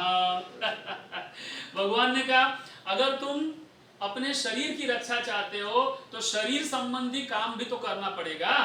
उदाहरण के लिए मैंने जैसे कहा भूख लगी तो भोजन तो करना होगा, तो बोले तुम ये बता दो ठीक है भूख लगी है भोजन नहीं करेंगे, वो भी तो कर्म है। तो भगवान बोले शरीर भी नहीं चलता है बिना कर्म किए, यह शरीर रूपी, यहाँ पे मैं आपको थोड़ा फिलोसॉफी इसकी बताता हूँ। शरीर यात्रापि, ध्यान दीजिए, शरीर यात्रा करता है, आत्मा यात्रा करता है, लेकिन शरीर रूपी यात्रा भगवान ने कहा, शरीर रूपी यात्रा, अर्थात शरीर की यात्रा अगर है, यानी शरीर की यात्रा क्या है? जन्म लिया, मृत्यु तक गए, तो शरीर ने यात्रा किया, समझ गए? तो शरीर यात्रा किया, यानी पहलवान बनना है तो शरीर पहलवान जैसा करना पड़ेगा। आपको सफल होना है तो उस तरह का कर्म करना पड़ेगा। आपको मान लो नेता बनना है तो आपको इलेक्शन लड़ना पड़ेगा, आपको पब्लिक का काम करना पड़ेगा। तो शरीर से संबंधित जो कर्म है वो भी अगर नहीं करते हो तो तुम्हारा शरीर का भरण पोषण, पालन पोषण, शरीर की उन्नति अवनति, शरीर की सुरक्षा संभव नहीं है। तो जब इतनी छोटी सी बात भी कर्म का त्याग करने से नहीं हो सकता, अर्थात इतने छोटे से उद्देश्य की पूर्ति के लिए भी कर्म करना ही पड़ेगा, तो तुमको इतना बड़ा धर्म कर्म जो करना है वो भी करना ही पड़ेगा। इसलिए हे अर्जुन तुम कर्म करो। भगवान ने 8वें श्लोक में कहा। 9वां श्लोक लेते हैं। यज्ञार्थात् कर्मणोऽन्यत्र। वाह, बहुत उत्तम बात कर। देखो भगवान है ना, कितने सिंपल, इतनी बढ़िया बात करते हैं। हमको भी इसे सीखना चाहिए। हम भगवान जैसा तो नहीं कर सकते, लेकिन कम से कम इतना तो सीखना ही चाहिए कि सामने वाले को ज्ञान का भंडार मिल जाए। छोटा सा एक प्रश्न पूछा, उसको सारा का सारा ज्ञान मिल जाए, सारा का सारा इंफॉर्मेशन मिल जाए, सारा का सारा उसको मार्गदर्शन मिल जाए। यज्ञार्थात् कर्मणोऽन्यत्र। वाह, लोकोऽयं कर्म बंधनः। बंधन की बात कर दिया। अब कई लोग ऐसा कहते हैं कर्म तो बंधन है, कर्म तो मेरा बंधन है, मैं क्या करूं, मुझे तो ये करना पड़ता है। अरे भाई, मजबूरी में नहीं करना पड़ता है। कर्म नामक बंधन तुमको बांध के एक दुष्कर्म से सदकर्म की ओर ले जा सकता है, लेकिन कर्म रूपी बंधन तुम्हारे लिए जन्म लिए तब से तुम्हारे साथ में जुड़ गया है, इसलिए तुम उसको छोड़ के आगे नहीं बढ़ सकते। सांस लेना भी कर्म बंधन है। आंखों को ऐसे पटपटाना भी, आंख मलकाना भी, आंख की पुतली जो है वो अपने आप ऐसे होती रहे, वो भी कर्म रूपी बंधन ही है। तो क्या वो छोड़ दोगे? हैं? नहीं छोड़ सकते ना। तो बोला कि लोकोयम, यानी अकर्म से कर्म करना अच्छा है। उन्होंने क्या कहा? यह यज्ञ है। बाप रे, बहुत बड़ी बात कह दी है। पहली बार यज्ञ शब्द का इस्तेमाल भगवान ने किया है। आप ध्यान से समझिएगा। इतने सारे श्लोक, श्लोक नंबर 9 में हम आ गए ना। 9वां श्लोक है, 8 इसके हो गए और 100 कितने 19 ये और 8 127। 127 के बाद, श्लोकों के बाद भगवान ने पहली बार यज्ञ की चर्चा किया। अब यज्ञ का थोड़ा समझना जरूरी, क्योंकि ये बाकी चीजें हमने आपसे कही ही है, इसमें 2-3 नए शब्द हैं, वो समझना आवश्यक है। तो पहला क्या है, पहले इसका अर्थ बोल देता हूं। क्या बोला? तदर्थम कर्म कौन्तेय। हे कौन्तेय, यहाँ उनको कुंती पुत्र के नाम से कहते हैं। मुक्त संगः, मुक्त संगः अर्थात आसक्ति से मुक्त हो जाओ। आपको ध्यान है, संगम त्यक्त्वा धनंजय। हे धनंजय, आसक्ति का त्याग करो। तो संगः मुक्त अर्थात आसक्ति को छोड़ करके समाचर। समाचर मतलब होता है आचरण करो, व्यवहार करो, अच्छे बनो, उत्तम कर्म करो, नियत कर्म करो। हे अर्जुन, अकर्म के तुलना में कर्म करना सबसे अच्छा है। अब प्रश्न उठता है, कौन सा कर्म? तो बोला यज्ञार्थ कर्म। यज्ञ का अर्थ क्या हुआ? परमात्मा की प्राप्ति के लिए जो भी कर्म करने हो वो यज्ञ। यज्ञ का अर्थ केवल ये नहीं है कि हम वो आहुति लेकर के और हवन करें। हवन भी एक कर्म है, किंतु यहाँ पे भगवान का अर्थ उस यज्ञ से नहीं है, यहाँ कर्म रूपी यज्ञ से है। कि नहीं करते हैं कर काम दरिया में डाल, क्या कुछ ऐसा है ना। कर्म करो लेकिन उसको भूल जाओ। कर्म करने के बाद अर्थात परोपकार के कर्म करो, परमात्मा के कर्म करो। देखो आप कितने काम करते हो। अरे दान दोगे, बातें करोगे, घर बनाओगे, दान दक्षिणा दोगे, माता पिता की लोगों की सेवा करोगे, झूठ बोलोगे, सही बोलोगे, यही सब कर्म है। तो भगवान ने बोला कि ये इन कर्मों में से तुम ये ढूंढ लो कि कौन से कर्म ऐसे हैं जो अच्छे कर्म हैं। तो हमको क्या करना है जयेश भाई? मान लो हमने सुबह से शाम तक 100 कर्म किए, 100 काम किया, तो 100 में से ढूंढना है शाम को सोने से पहले कि मुझे 80 मैंने अच्छा काम किया और 20 मैंने बुरा काम किया। तो समझने का कि ये जो 80 है वो यज्ञ है और जो ये 20 है वो यज्ञ नहीं है। तो यज्ञ कर्म, यज्ञार्थ कर्म अर्थात ऐसे कर्म जो अच्छे कर्म हैं वो करो, और उनके कंपैरिजन में अगर तुम दूसरे कर्म करते हो जो तुम्हें संसार में बंधन के रूप में वापस लेकर के आएंगे, नहीं तो क्या होगा, तुम ये नहीं करोगे तो आगे चल के अगले जन्म में और इस जन्म में भी आपको ये कर्म बांध के इसी धरती पे पकड़ के बैठा देंगे, और आपको कभी भगवान की ओर जाने का रास्ता क्लियर नहीं होगा। मतलब क्या होगा कि मान लो 100 कर्म किया, उदाहरण लेता हूं, 50 अच्छे किया और 50 बुरे किया, तो क्या होगा, 50 कर्म भगवान की ओर खींच के ले जाएंगे, और जो बाकी 50 कर्म वो क्या करेंगे, धरती पे नीचे पकड़ के आपके कमर में इतना बड़ा ईंट बांध देंगे और नीचे की ओर खींचेंगे। आप समझ रहे हो ना बात। तो ये जो कर्म हैं, जो दूसरे कर्म, वो आपको बंधन अर्थात बांध के नीचे की ओर खींचेंगे, और जो अच्छे कर्म हैं वो क्या करेंगे, वो कोशिश करेंगे ऊपर की ओर ले जाने। तो 50-50 मान लो हो गया। आप समझ सकते हो आपकी स्थिति क्या होगी ना, आप इधर के होगे ना, एक बाँ इधर खींचेगा, एक बाँ इधर खींचेगा, बीच में आप फट जाओगे। ठीक है, अब मान लो 100 कर्म किया, 20 अच्छे किया और 80 खराब किया आपने, तो क्या होगा, ये आपको नीचे खींच के ले जाएंगे और ये आपको थोड़ा सा ऊपर ले जाने की कोशिश करेंगे। तो होगा क्या, इसकी वजह से फिर से आप जन्म लोगे। यहाँ पे क्या होगा, जन्म तो लोगे लेकिन 20 ही खराब कर्म किए थे ना, तो 20 खराब कर्म के कारण आपका जन्म होगा, और थोड़े बहुत कर्म वर्म करके फिर आप ऊपर की ओर वापस ऊपर की ओर जाओगे। और इसमें क्या होगा, हम क्या करते हैं, हम अपने स्वार्थ से संबंधित कर्म को अच्छा समझते हैं। भगवान क्या कह रहे हैं, अपने स्वार्थ वाले कर्म को अच्छा मत समझो, परमार्थ के काम हैं उनको तुम अच्छा समझो। अब क्या होगा, हम ये सोचेंगे, अरे यार मैंने सुबह से शाम तक सब अच्छे काम, मेरे सारे काम हो गए, तो मेरे सारे हो गए, यानी 100 में से 100 मैंने किया तो अच्छा, लेकिन किसके लिए किया, मेरे लिए किया, मेरे स्वार्थ के लिए किया, मेरे अच्छे के लिए, अर्थात मेरा यानी यहाँ स्वार्थ की बात अगर है तो अगर स्वार्थ सहित काम करते हो तो वो कर्म आपको दुनिया में कर्म बंधन के रूप में इस संसार में खींच के वापस ले आएंगे।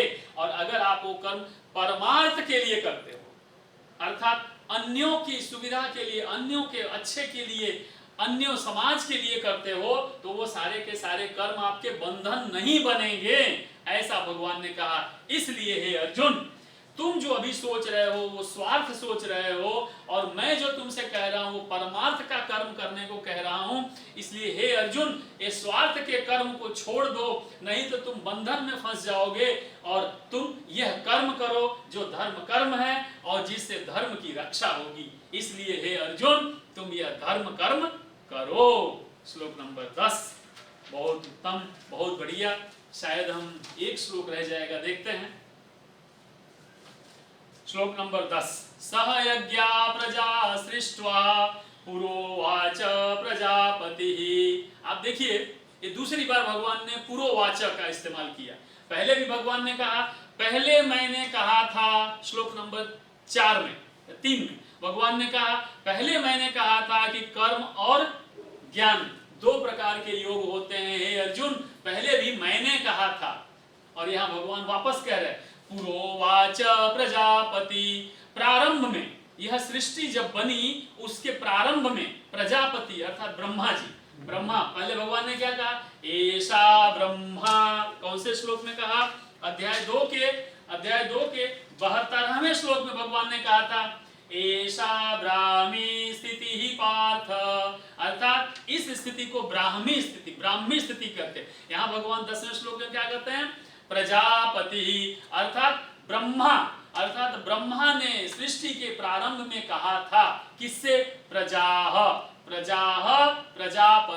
प्रजापति यानी ब्रह्मा, अपने जन से, अपने लोगों से, अपनी प्रजा से, अपने मानव जाति से सह यज्ञा कहा था कि तुम क्या करो, सह यज्ञा सृष्ट्वा, सृजन किया था। किसने सृजन किया था, भगवान ब्रह्मा ने जब सृजन किया था इस सृष्टि का, उस समय पूरा पहले ही आरंभ में कहा था, क्या कहा था, अनेना, इससे, प्रवशिष्यद्वमेश, अर्थात एष यानी इन लोगों से, वह यानी तुम्हारा, अस्तु इष्ट कामदुक, तुम्हारे मन की जितनी इच्छाएं हैं वो तुम प्राप्त कर कर सकते हो, लेकिन किस तरह से?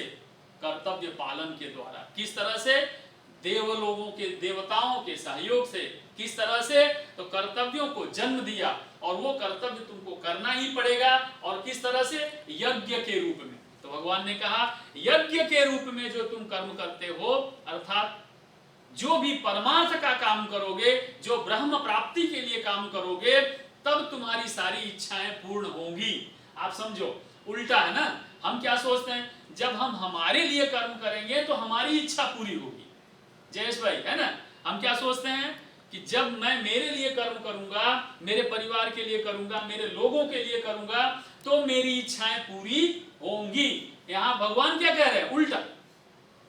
जब आप ब्रह्मांड के लिए काम करोगे, जब परमार्थ के लिए काम करोगे, जब लोगों के लिए काम करोगे, जब समाज के लिए काम करोगे, मानव जाति के लिए काम करोगे, जब सृष्टि के लिए काम करोगे, तब तुम्हारी इच्छाएं पूर्ण होंगी।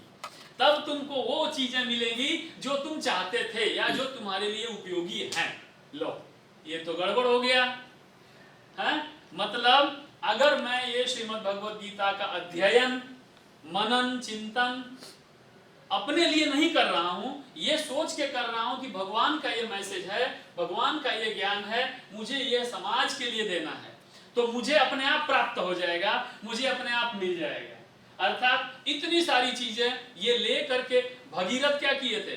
गंगा को अपने लिए लाए थे, अपने पूर्वजों के लिए लाए थे, समाज के लिए लाए थे। तो गंगा भगीरथ को अपने आप मिल गई। आज भी गंगा का नाम भागीरथी है। भगीरथ ने नहीं कहा था ना कि गंगा का नाम मेरे नाम पे रखो। तो भगीरथ के नाम पे गंगा का नाम भागीरथी पड़ गया। क्यों? क्योंकि भगीरथ ने गंगा को समाज कल्याण के लिए, ब्रह्मांड के उद्धार के लिए, मानव जाति, पूरी सृष्टि के लिए भगवान से प्रार्थना करके धरती पे लाए थे। इसलिए गंगा का नाम भागीरथी है। तो जब आप, मैं, हम सब लोगों के लिए कोई चीज प्राप्त करने का कर्म करेंगे, तो हमें अपने आप प्राप्त हो जाएगी, हमको अपने आप मिल जाएगी। उदाहरण के लिए, अगर यूनिवर्सिटी नैक ए ग्रेड आ जाती है, अगर यूनिवर्सिटी बढ़िया रैंक आता है, विश्व के लोग यहाँ पढ़ने आते हैं, यूनिवर्सिटी में हर तरह से हम सुविधाएं देते हैं लोगों के लिए, तो हमको अपने आप मिल जाएगा। हमको अपने लिए ढूंढने की आवश्यकता नहीं होगी। श्लोक नंबर 11 लेते हैं। अच्छा, ये पढ़ना, 1 मिनट, 10 पढ़ तो दो। अनेन प्रवसविष्यध्वम् एष वह अस्तु इष्टकामधुक्। इसको ऐसे पढ़ते हैं, अनेन प्रसविष्यध्वम् एष वोस्त्विष्टकामधुक्। अर्थात सृष्टि के आरंभ में ब्रह्मा ने मानव जाति को उनके नियत कर्मों और कर्तव्यों सहित जन्म दिया था। अर्थात आपका जन्म नियत कर्तव्य कर्म के साथ हुआ है, अर्थात आपके जन्म के साथ कर्म जुड़ा हुआ है। इसलिए इन यज्ञों, अर्थात ऐसे कर्मों, परमार्थ कर्मों का कर्म धूमधाम से अनुष्ठान करना। अनुष्ठान यानी कर्म करने में कोई हिचकिचाहट नहीं रखना, आलस्य नहीं रखना, शर्म नहीं रखने का कर्म करते रहना चाहिए, जिससे तुमको सुख और समृद्धि की प्राप्ति होगी और सब प्रकार की इच्छाएं पूरी हो जाएंगी ऑटोमेटिकली। उसके लिए और कुछ करने की जरूरत नहीं पड़ेगी। आज का अंतिम श्लोक नंबर 11 ले लेते हैं। देवान् भावयतानेन ते देवा भावयन्तु वः परस्परं भावयन्तः श्रेयः श्रेयः परमवाप्स्यथ। आज का अंतिम श्लोक नंबर 11। यहाँ भगवान ने क्या कहा? परस्परम भावयन्तः। हम हमेशा स्वार्थ की बात करते हैं, भगवान ने क्या कहा?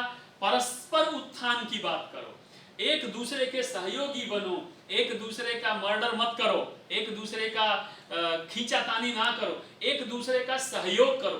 परस्परम भावयन्तः, एक दूसरे को खुश रखो, एक दूसरे का सहयोग करके, उसका काम है तो लाओ हम कर दें, अच्छा आपका काम लाओ मैं कर दूं, एक दूसरे का हेल्प करो। श्रेय, यही तुम्हारे लिए श्रेयस्कर है, यही तुम्हारे लिए कल्याणकारी है। परम वाप्स्यथ, परम वाप्स्यथ, तभी तुम परम, आपको याद है भगवान ने क्या कहा? पदम प्राप्ति, पद को प्राप्त करोगे। यहां भगवान ने क्या? परम वाप्स, तुम परम को प्राप्त हो जाओगे, यानी तुम उस धाम को कल्याण मिलेगा। क्यों? अर्जुन ने क्या पूछा था? मेरे लिए जो श्रेयस्कर है वो कहिए। तो भगवान ने कहा तुम्हारे लिए यही श्रेयस्कर है। अब यहाँ पे पहला वाक्य ऐसा है, ते देवा भावयन्तु वः। अब यहाँ पे देवताओं की बात किया। अब देवता का अर्थ क्या हुआ? आप समझो, हम देवताओं के कोटि से थोड़े नीचे, मानव जग जी, हमारे ऊपर देव जगत है, तो देव जगत में भी आत्माएं हैं। अब भगवान ने यहाँ शरीर से, कर्म से, ज्ञान को आत्मा की ओर लगाने का प्रोत्साहन किया। जो कर्म करोगे तो ऊपर जाओ, ऊपर की ओर जाओगे तो क्या होगा? देवलोक में जाओगे। तो देवलोक में भी देव लोग रहते हैं, आत्माएं, देवात्माएं रहती। तो बोला कि वो जो देवात्माएं हैं उनका भी तुम जब यज्ञ करोगे तो वो भी प्रसन्न होंगे। क्या होंगे? अनेन ते देवा, अनेन यानी ये जो यज्ञ कर्म करोगे, अच्छा कर्म करोगे तो चारों ओर तुम्हारे देवताओं का निवास होगा, देवता तुम्हारे नजदीक आएंगे। अच्छा कर्म करोगे तो तुम स्वयं देवता जैसे बन जाओगे और तुम्हारी उन्नति होगी। देवान भावयतानेन, सभी देवता, स्वर्ग के देवता प्रसन्न हो जाएंगे। अर्थात क्या हुआ यहाँ पे? यहाँ पे देवताओं के अस्तित्व, देवता का हमसे संबंध क्या है, देवता किस तरह से हैं, तो देवता वो बलि चढ़ाने से प्रसन्न होते हैं ऐसा नहीं है। यहाँ पे भगवान ने सीधे सीधे कह दिया, ऐसा कर्म करो जिससे सभी का अच्छा हो। तो तुम बकरी का बलि चढ़ाओगे तो उससे भगवान या देवता प्रसन्न नहीं होंगे, उल्टा है ना। ऐसा कर्म करो जिससे कि देवता प्रसन्न हो, और देवता किससे प्रसन्न होंगे? यज्ञ रूपी कर्म से। यज्ञ रूपी कर्म क्या है? परमार्थ का कर्म है। परमार्थ का कर्म का अर्थ क्या हुआ? किसी को कष्ट नहीं होना चाहिए, किसी की हिंसा नहीं होनी चाहिए, किसी को दुख नहीं होना चाहिए, किसी का नुकसान नहीं होना चाहिए, और अपने स्वार्थ के लिए, अपने पेट पूजा के लिए, अपने परिवार के केवल लालन पालन के लिए दूसरों को कष्ट दो, ऐसा कर्म न करने से देवता प्रसन्न होते हैं। और जब वो देवता प्रसन्न होंगे तो क्या करेंगे? परस्परम भावयन्त, वो देवता भी तुम्हारे उद्देश्य के, यज्ञ के कर्म को, परमार्थ के कर्म को करने में सहयोग करेंगे। अर्थात हम देवताओं को प्रसन्न करने का कर्म करेंगे तो उल्टे देवता भी हमें, हमारे कर्म को, यज्ञ को सफल बनाने में सहयोग करेंगे, और हमें अर्थात पृथ्वी को, अर्थात जीवों को सुख और समृद्धि की प्राप्ति होगी। इन श्लोकों के साथ 11 नंबर का श्लोक आज हम पूर्ण करते हैं। ओम श्री परमात्मने नमः। ओम नमो भगवते वासुदेवाय। ओम श्री कृष्णार्पणमस्तु।